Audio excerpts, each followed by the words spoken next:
আসসালামু আলাইকুম। আজকে আমি কাঁঠালের বিচি দিয়ে শুটকি রান্না করব। সেই জন্য কাঁঠালের বিচিটাকে প্রথমে ছিলে ছোট ছোট টুকরো করে কেটে ধুয়ে নিয়েছি। এখানে আমি 4টা বড় সাইজের চাপা শুটকি নিয়েছি। আমি চাপা শুটকি দিয়ে কাঁঠালের বিচিটা রান্না করব। সেই জন্য শুটকিটাকে প্রথমে আমি ঠান্ডা পানি দিয়ে ভালো করে পরিষ্কার করে ধুয়ে নিয়েছি। চুলায় একটা ফ্রাই প্যান দিয়েছি। এখানে 1/3 কাপ রান্না সয়াবিন তেল আর 1/2 কাপ পেঁয়াজ কুচি দিয়ে পেঁয়াজটাকে কিছুক্ষণ ভেজে নিয়েছি। এখানে 1 চামচ গুঁড়ামরিচ নিয়েছি, 1/2 চামচ হলুদের গুঁড়া, 1/2 চামচ ধনিয়ার গুঁড়া আর স্বাদ মতো লবণ দিয়ে মশলাটাকে কিছুক্ষণ ভেজে নিয়ে দিচ্ছি।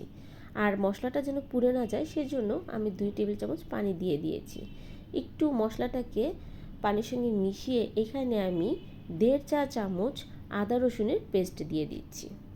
দিয়ে মশলার সঙ্গে ভালো করে মিশানো হয়ে গেলে এখানে আমি ধুয়ে রাখা শুটকিগুলো দিয়ে মশলার সঙ্গে ভালো করে মিশিয়ে কিছুক্ষণ ঢেকে ভুনা করে নিব।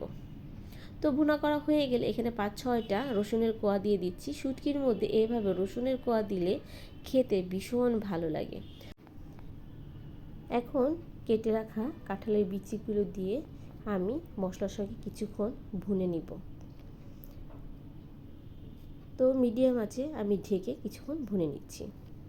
ভুনা হয়ে গেছে, দেখেই বুঝতে পারছেন এর মধ্যে কোনো পানি নেই। এখন এর মধ্যে আমি 1 কাপ পরিমাণ গরম পানি দিয়ে কাঁঠালের বিচি সেদ্ধ না হওয়া পর্যন্ত এটাকে রান্না করে নিব মিডিয়াম আঁচে। ঢেকে আমি রান্না করে নিচ্ছি আর এর মধ্যে দিয়ে দিচ্ছি 5-6টা কাঁচামরিচ। তো কাঁচামরিচ দিয়ে আমি কিছুক্ষণ রান্না করে নিয়েছি। এর মধ্যে কিন্তু কাঁঠালের বিচিটা খুব সুন্দরভাবে সিদ্ধ হয়ে গেছে। আমি আরও কিছুটা পানি শুকিয়ে নিব। লবণ কম হয়েছিল, একটু লবণ দিয়ে নিলাম। ঢেকে আরও কিছুক্ষণ রান্না করে আপনাদেরকে দেখাচ্ছি। এই তো আমার রান্নাটা হয়ে গেছে, কালারটা খুবই সুন্দর এসেছে। এখন আমি আপনাদেরকে বেড়ে একটু পরিবেশন করে দেখাচ্ছি। এভাবে রান্না করলে খেতে ভীষণ ভালো লাগে। আল্লাহ হাফেজ। আসসালামু আলাইকুম।